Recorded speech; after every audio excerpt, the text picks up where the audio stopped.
Om Swastiastu. Assalamualaikum warahmatullahi wabarakatuh.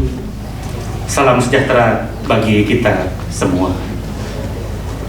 Yang terhormat Bapak Gubernur Bali, Bapak Dr. Wayan Koster, yang saya banggakan dan kita cintai bersama. Tepuk tangan untuk beliau.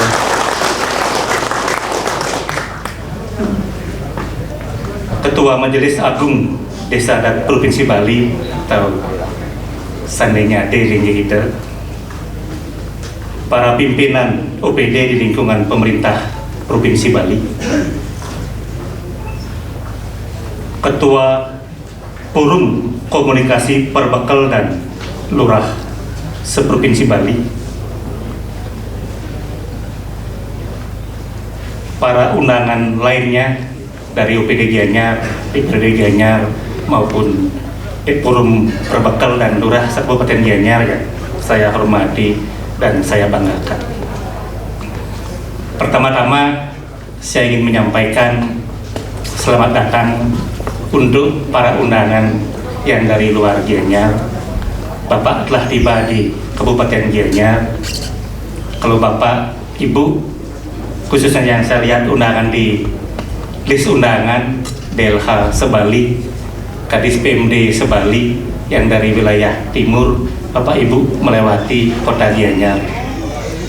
Sekarang ini Gianyar sedang giat-giatnya untuk melakukan pembangunan. Bagaimana semangat Bupati Gianyar, demikian pula semangat masyarakat Kabupaten Gianyar. Jadi terima kasih untuk seluruh warga masyarakat Gianyar. Bapak Ibu akan disambut dengan telah selesainya pembangunan alun-alun Lastina Gianyar yang sudah sempat ditengok oleh Pak Gubernur Bali. Lampu yang begitu indahnya menghias tata kota Gianyar, menjadi tempat para selegram untuk secara tidak langsung mempromosikan Gianyar. Mohon maaf ada Dirut BPD yang juga sahabat saya, mohon maaf tadi kelewatan. Ada pembangunan pasar Gianyar yang akan menjadi pasar terbesar di Bali dengan anggaran 250 miliar pinjaman dari BPD Bali. Saya izin Bapak Gubernur, pembangunan di desa-desa yang secara masif yang telah berlangsung, semua itu bersumber dari baik APBN, pinjaman PT SMI, BPD maupun pendapatan asli daerah Bali. Saya berencana di tahun ini juga akan membangun mall yang sebelumnya itu adalah Hardis Mall. Nanti Bapak Ibu tidak perlu ke Denpasar untuk nonton bioskop, karena di Gianyar akan sudah ada bioskop yang tidak akan kalah dengan yang ada di MBK maupun di Kutel. Bapak Ibu yang punya uang, yang beli baju, mohon maaf Pak Gubernur, ini promosi dulu sedikit nih sebelum. Kalau Bapak Ibu biasanya beli baju polo, Levi's yang bermerek sejenis itu tidak ada di Klungkung, tidak ada di Bangli, tidak ada di Karangasem, pasti ke Denpasar. Nanti cukup sampai di Gianyar, karena masuk Denpasar mulai sudah kadangkala sudah macet. Kalau situasi normal membutuhkan waktu seharian Ibu sampai di mall-mall yang ada di Denpasar, sehingga saya bersumbangsi kepada Ibu, saya berbaik hati kepada Bapak Ibu untuk membangun itu semua. Seizin Pak Gubernur di Kabupaten Gianyar saya akan bangun, dan juga mall itu saya belum kasih nama, nanti saya meluaskan dulu sama Pak Gubernur, karena sekarang izinnya memang sudah mall dari zamannya Cok Budi Setiawan Ardis, itu sudah kita akan bangun. Nah, kita sudah sampaikan juga laporan kepada Pak Gubernur. Nanti Gianyar akan menjadi kota yang hidup baik di siang hari maupun di malam hari. Ada juga KPKP untuk meeting segala macam. Jadi para kepala dinas DLH Sebali yang dari timur, Karangasem, Bangli, Klungkung, Gianyar juga, kalau yang punya pacar bawa ke Gianyar saja gitu. Kalau ke Denpasar nanti ketahuan sama banyak orang. Ada tempat privatnya untuk santai. Ini khusus keluarga. Lo yang tadi tidak boleh. Karena Bupati Gianyar ada CCTV. Kota Gianyar akan dilengkapi dengan CSR CCTV yang dibantu oleh pihak yang ketiga. Jadi kemanapun nanti ada pergerakan, baik pergerakan-pergerakan yang melanggar lalu lintas segala macam akan terekam, termasuk yang nyerong-nyerong nih. Tadi saya baca di medsos ada pejabat juga di pasar kayaknya itu.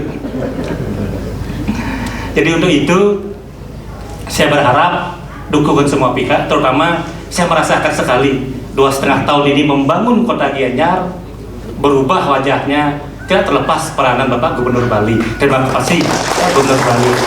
Pendapatan daerah naik Gianyar yang sebelum 600, saya berkirim surat, perda sudah sah, Pak Gubernur 1 minggu ini mohon disetujui, gini dikasih tertumpul naik 100 miliar.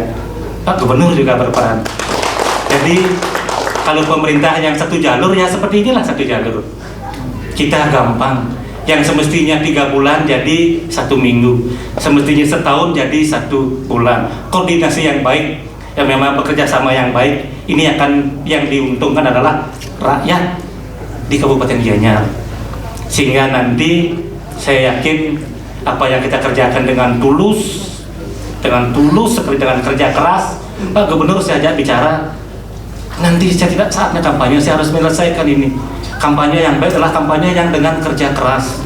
Masyarakat lihat seberapa galak pun medsos diimbang dengan ketulusan kerja, keseriusan kerja Pak Gubernur. Saya yakin kalau sebelumnya di Gianyar menang 65%, minimal nanti 75-80% Pak Gubernur nanti kalau maju. Kamu jawab Bupati Gianyar juga. Kalau bisa menangis sama-sama. Nah sekarang saya juga merasa berbangga sekali. Banyak hal yang dijadikan percontohan oleh Bapak Gubernur terkait dengan bagaimana penatausahaan, pengelolaan pemerintahan yang baik dan benar. Dari hal yang terkecil sekarang sampai hal yang besar diatur oleh Pak Gubernur. Kalau dulu tidak pernah ada peraturan gubernur yang mengatur tentang sampah, mengatur tentang minuman beralkohol, mengatur apapun tidak ada. Pak Gubernur sekarang berpuluh-puluh peraturan kita diatur. Jadi saya dimudahkan sebagai bupati karena payung hukumnya sudah jelas untuk mengatur yang lebih kecil lagi, lebih detail lagi tanggung jawab bupati, wali kota sebalik. Sebelumnya tidak pernah ada. Dan sebelumnya juga tidak pernah ada bargaining Bali. Bapak Ibu yang saya hormati, Jawa Timur penduduknya 40 juta ya. 40 juta. Jawa Tengah 40 juta, Jawa Barat 40 juta, Bali hanya 4.250.000. Vaksin yang diberikan lebih besar Bali daripada Jawa Timur, Jawa Tengah, dan Jawa Barat. Tidak mudah untuk mendapatkan vaksin itu. Pak Sekda bilang, Provinsi Bali, Pak Sekda Bali, ini tidak terlepas dari WA, telepon Pak Gubernur kepada Menteri dan Pak Presiden hampir setiap saat. Disinilah teruji kepemimpinan seorang kepala daerah, baik gubernur. Kalau ini tanggung jawab gubernur. Kalau vaksin bapak-bapak jangan bertanya kepada bupati. Kalau vaksin, karena kita diberikan kota oleh gubernur. Gubernurlah yang berjuang ke pusat. Gubernurlah yang berjuang kepada Menteri Kesehatan. Jadi terima kasih Pak Gubernur. Tugas saya sebagai bupati melaksanakan untuk selesainya di Ubud. Saya laporan di hadapan Bapak Ibu sekalian, hampir semua desa di Kecamatan Ubud selesai. Tinggal berjalan. Sekarang hadir kepala desanya di sini. Mas, tuntaskan hari ini selesai. Yang baru Dlodunduh. Cuma Dlodunduh kita stop sebentar. Tukang vaksinnya kecapean. Biarkan hari raya dulu gitu. Kasihan ini non-stop, berhari-hari non-stop. Jadi saya izin Pak Gubernur, nanti Dlodunduh sebagian kita lanjutkan setelah hari raya. Namun kalau 25.000 yang dikasih kemarin, kalau Gianyar itu ukur 5 hari selesai. Ukur 5 hari. Secara teknis Bupati sudah punya sistem dan Pak Gubernur juga sudah perintahkan tiru Bupati Gianyar. Kan kita Pak Gubernur, kan Pak Gubernur lalu mantuk nih. Artinya tiru Bupati Gianyar karena kita punya sistem. Kita sudah punya teknik kerja dan ngayah tanpa biaya. Situasi pandemi seperti ini kita ngayah saatnya kita ngayah kepada Tuhan melalui bagaimana kita mensejahterakan masyarakat, membantu masyarakat. Kita telah lakukan di Kabupaten Gianyar. Nah, sekarang Riki terkait dengan TPS 3R, Bapak Gubernur yang saya hormati, Gianyar telah melaksanakan pengelolaan sampah berbasis sumber ini di beberapa desa yang kita jadikan pilot project. Nah, Pak Gubernur ternyata pantau sebali. Yang dijadikan percontoh adalah Desa Taru. Terima kasih seluruh warga Taru dan kepala desa Taru. Padahal desa-desa yang lain sudah bergerak juga, hampir sama juga bagusnya. Cuma yang namanya contoh kan satu. Jadi tidak perlu berkecil hati desa yang lain. Kok Pak Gubernur sayang dengan Taru? Nah, karena contoh itu harus satu. Jadi yang lain bagus semua, termasuk di Denpasar, termasuk di mana. Cuma yang memang lengkap, karena Pak Gubernur ini saya tahu seleranya. Saya mendampingi beliau semenjak beliau pertama kali maju DPR RI 3 periode sampai sekarang. Kalau dikalikan 5 tahun, 20 tahun saya mendampingi Pak Gub. Saya tahu dari basicnya S3 di statistik. Kalau ada kepala dinas terutama di Provinsi Bali yang nggak jelas hitung-hitungannya, pasti tidak dapat anggaran. Karena memang beliau ini pasti harus jelas. Nah, untuk itu di Taru ini yang disukai Pak Gub, saya yakin satu, pasti regulasi sistemnya. Ada regulasi penterjemahan dari Peraturan Gubernur 47 2019 diterjemahkan dengan baik oleh kepala desa dan jajarannya. Bagaimana pengelolaan sampah itu? Bagaimana di bawahnya ada peraturan yang menjemah tadi pula, baik perarem yang ada di masing-masing banjar, peraturan desanya, dan tentu kesediaan masyarakat. Seberapa kuat peraturan, seberapa bagus peraturan, kalau yang melaksanakan tidak kuat, tidak akan jalan. Jadi di sini diuji kepala desa untuk melaksanakan, diuji juga bupati untuk melaksanakan Pergub ini. Sehingga saya juga telah mensinergikan ini. Kalau ibaratkan Gianyar ini semenjak Pergub, apalagi Ibu Gubernur turun dalam rangka kedaulatan pangan. Nah, ini saya masih harus membiasakan diri bilang kedaulatan pangan. Bapak Ibu juga harus biasa, karena PPNSB baik provinsi maupun kabupaten bergesekkan dengan kedaulatan pangan, bukan ketahanan pangan. Itu jauh artinya, tapi tidak perlu saya bedah. Nah, terkait dengan itu, Ibu Gubernur meresmikan kedaulatan pangan di Gianyar dan hatinya PKK, itu program PKK. Sehingga program TPS 3R ini, yang mana TPS 3R ini akan menghasilkan baik pupuk, baik biji plastik maupun yang lain-lainnya, bisa digunakan langsung oleh Puspa Aman. Puspa Aman itu apa? Nah, kalau orang Gianyar dengar aman, jawabnya sudah 2 periode Pak Gubernur. Tapi di sini aman itu berbeda.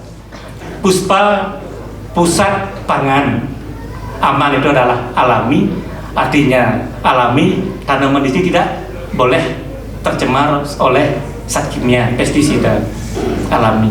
Mandiri, semua desa di Gianyar sekarang, bupati ini di Gianyar sakti sekarang Pak Gubernur, tidak perlu menggelontorkan dana, cukup membuat himbauan dari APBD, anggarkan 50 juta untuk kedaulatan pangan Puspa Aman ini. Ini kades semua yang hadir jalan, tidak perlu biaya dari bupati. Nah, itu mandirinya. Setelah itu asri, pekarangan jadi asri. Kalau ditanami tanaman seperti arahan Ibu Gubernur, akan jadi asri dia, indah dilihat dan nyaman. Artinya produk dari TPS 3R sudah kita salurkan ke lewat BUMDes ke Puspa Aman. Dia ditanamin pupuk, dikasih pupuk. Di sana ada pusat pembibitan Pak Gub. Puspa Aman ini adalah pusat pembibitan, bibit sayur, terong, segala macam ada di sana. Nah, nanti kita akan lapor khusus kepada Pak Gubernur.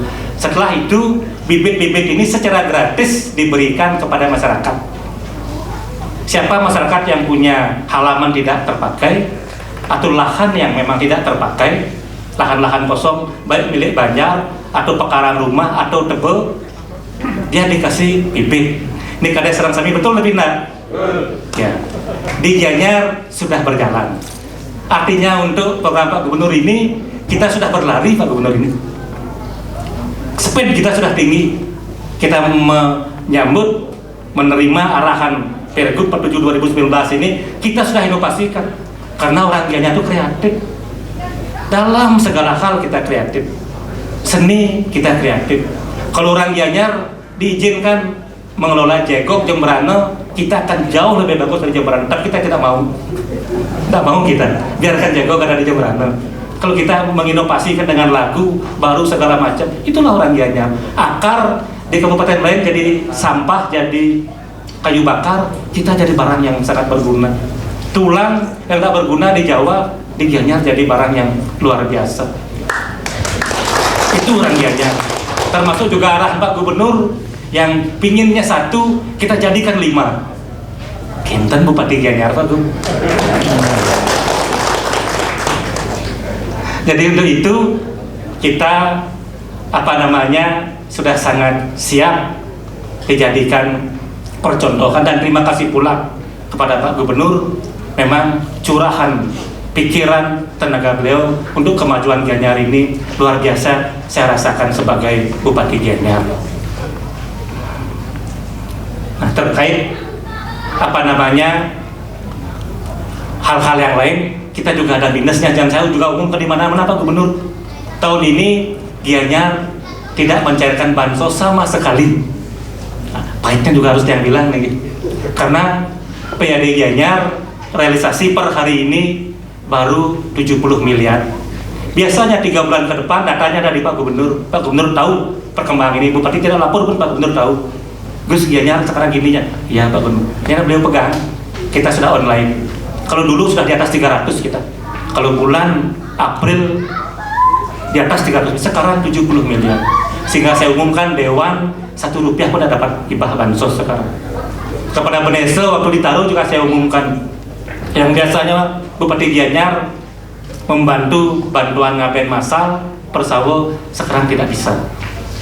Membantu karya itu semua lewat perbuk Pak Bupati, Pak Gubernur, peraturan Bupati, sekarang tidak bisa. Namun masyarakat mengerti. Kalau kita dengan jujur, dengan tulus mengatakan apa adanya kepada masyarakat, ternyata masyarakat mengerti, memahami. Ternyata kewah dari Gubernur, kewah dari Bupati. Makanya saya suruh ke Kak Gianyar, nanti jangan mencalonkan diri jadi Bupati, itu saya suruh. Kewah ada Bupati, biarkan yang 2 periode. Dan Pak Gubernur harus, kalau sampai tidak sama, nanti apa kemudahan-kemudahan yang kita dapatkan selama ini tidak akan mungkin kita dapatkan. Itu. Jadi Pak Gubernur tanggung jawab Bupati Gianyar gitu. Dan seluruh Benese, apalagi Benese nyaman sekali, kades semua. Nah, itu ucapan selamat datang di Tiang. Lagi sekali hanya dengan terima kasih yang bisa saya sampaikan atas segala jerih payah, pikiran, tenaga, dan hal-hal yang dilakukan oleh Bapak Gubernur dan jajaran di OPD Provinsi Bali. Dan dalam situasi sulit pun sekarang Gianyar akan menyiapkan Stadion Dipta untuk event daripada Piala Dunia U20 tahun. Walaupun mundur, Pak Gubernur masih komitmen membantu BKK Kabupaten Gianyar sebesar 10 miliar. Terima kasih Pak Gubernur Bali. Tepuk tangan. Nah, itu saja, dan saya mohon maaf mewakili masyarakat Gianyar pula. Saya dalam acara ini ada hal-hal yang kurang berkenan, saya mohon maaf yang sebesar-besarnya. Lagi satu kelupaan terkait dengan COVID. Gianyar data sekarang walaupun merah, sebenarnya itu adalah tunggakan 3 bulan yang lalu. Real kondisi di lapangan kita sudah kuning, real. Namun karena Pak Gubernur perintah jangan ada yang tertunggak, ya, Pak Gubernur perintah, kan jangan berani Pak Gubernur nih, perintahnya tidak ada yang tertunggak. Karena dulu waktu PCR 1 ada di Sanglah, semua kabupaten numplek ada di Sanglah, dan ini belum keluar, pasiennya sudah sembuh. Pas pada saat sembuh ini keluar, saya tidak mau mengupload karena data itu kalau diupload tidak akan sesuai dengan real yang ada di lapangan, sehingga nunggaklah 260 kan. Nah, perintah Pak Gubernur agar clear, saya unggah Jadinya secara data kita berubah status kita, namun realnya di lapangan Bapak Ibu jangan khawatir, jangan bertanya tentang bagaimana tatap muka, bagaimana dengan adat, bagaimana dengan budaya, pasar, warung. Kita status real kita kuning menjelang hijau. Jadi itu yang saya sampaikan.